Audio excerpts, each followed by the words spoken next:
Wave 6, the most likely final update to Mario Kart 8 Deluxe, is arriving next week. And as you can imagine, the Mario Kart community is pretty dang excited.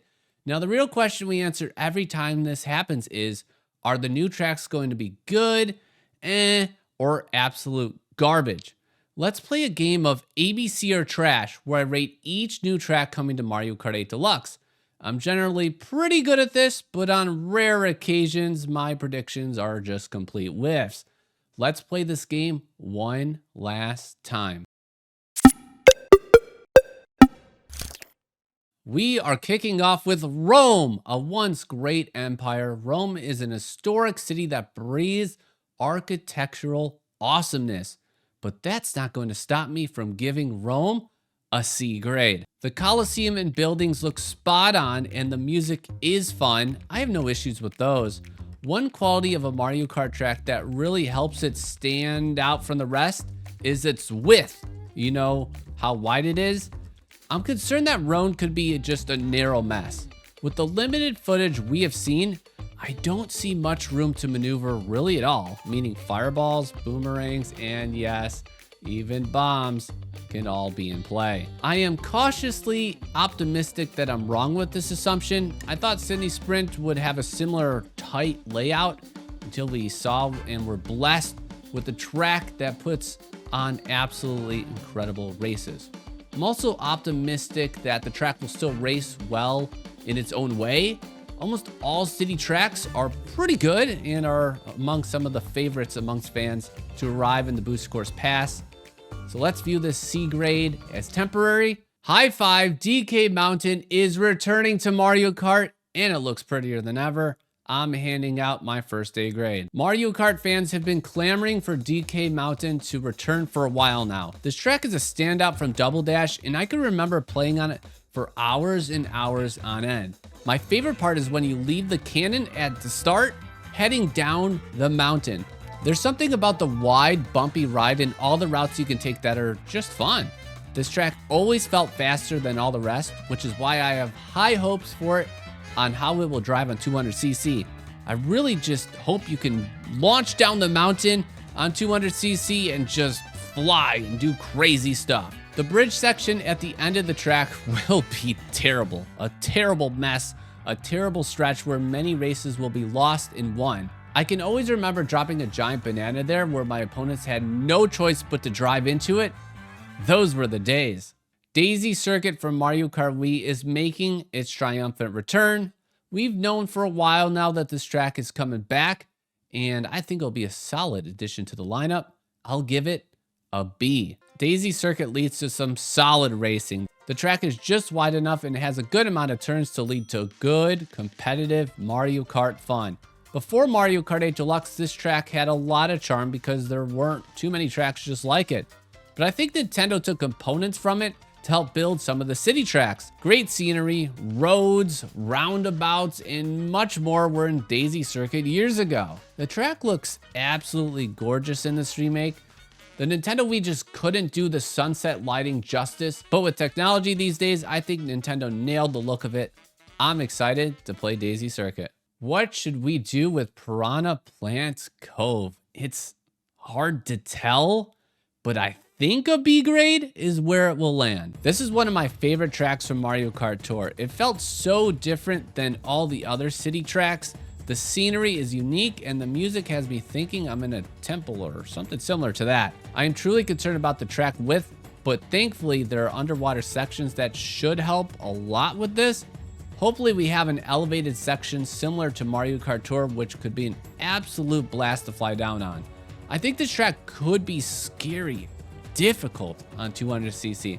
Just watching Mario Kart Tour footage and the brief trailer footage shows that turns are going to be very tight. With another underwater track, will underwater speed truly matter? Now, I'm sure many of you are saying it's great that we got this track, but what about Piranha Plant Pipeline?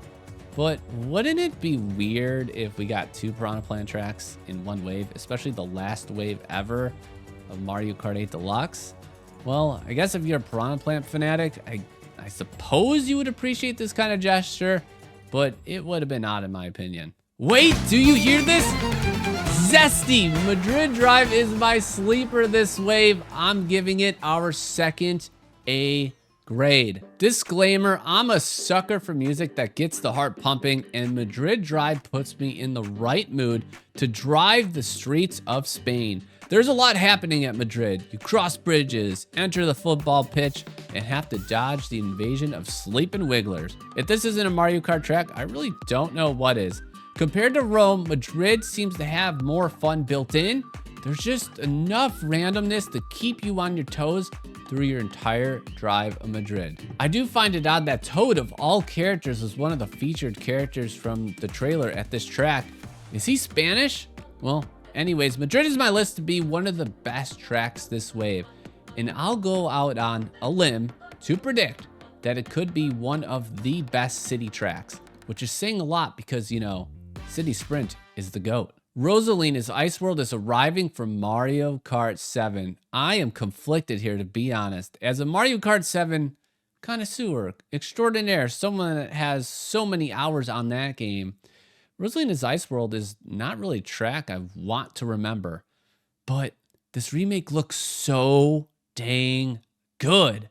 So give it a B with a very good chance of the track falling to a C. Nintendo put some amazing effort in to make this track and its surroundings absolutely stunning. It's a huge upgrade visually compared to what it looked like in Mario Kart 7. If you played this track on the 3DS, you definitely know about the toxic gauntlet that happens at the start of the race. You go through this incredibly narrow and icy turn that has a hole on the right side of it, and you better believe it gets littered with bananas. I can't tell you how many times I've fallen in that hole, absolutely ruining my race. After this section, the track opens up to underwater parts, a cave, and some other icy action.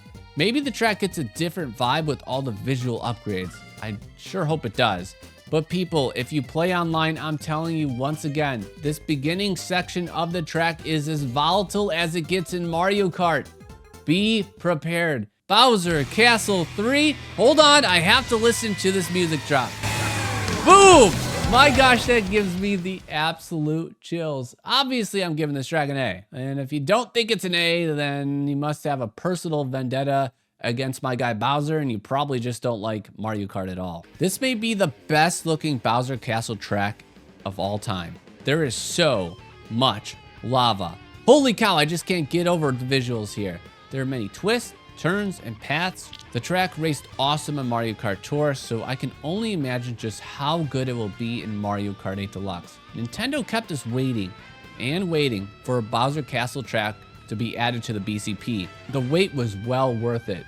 You could see that Nintendo spent their time and energy to knock this one out of the park, and indeed they have. Bowser Castle 3 is a slam dunk and deserves the highest of praises. I debated very long about what grade I should give Wii Rainbow Road. I'm just kidding. As soon as I saw it in the trailer, I immediately said A. Give it to me now. Nintendo gave this track serious trailer time for good reason. They wanted to show off their gem, their masterpiece, the Rainbow Road most beloved by the community. And my goodness, it got the attention it deserves. It's beautiful, stunning, and I'm sure will provide some serious challenge on the racetrack too. I can't wait to navigate it and hopefully not fall off. The track should be easier to drive on than in Mario Kart Wii, simply for the fact that the controls are tighter and more refined in Mario Kart 8 Deluxe. I'm not sure if this track will put on the best races, but no Rainbow Road really does. These tracks are preserved for the best of the best. If you dominate, then it's likely you dusted the field. This track culminates the end of the Booster Course Pass and likely the end of updates to Mario Kart 8 Deluxe, and it's a fitting way to go out. It symbolizes all that Nintendo has accomplished with this game. 96 tracks loaded into one tiny cartridge is a feat that will always be remembered. And that is probably the final ABC or trash for new tracks coming to Mario Kart 8 Deluxe.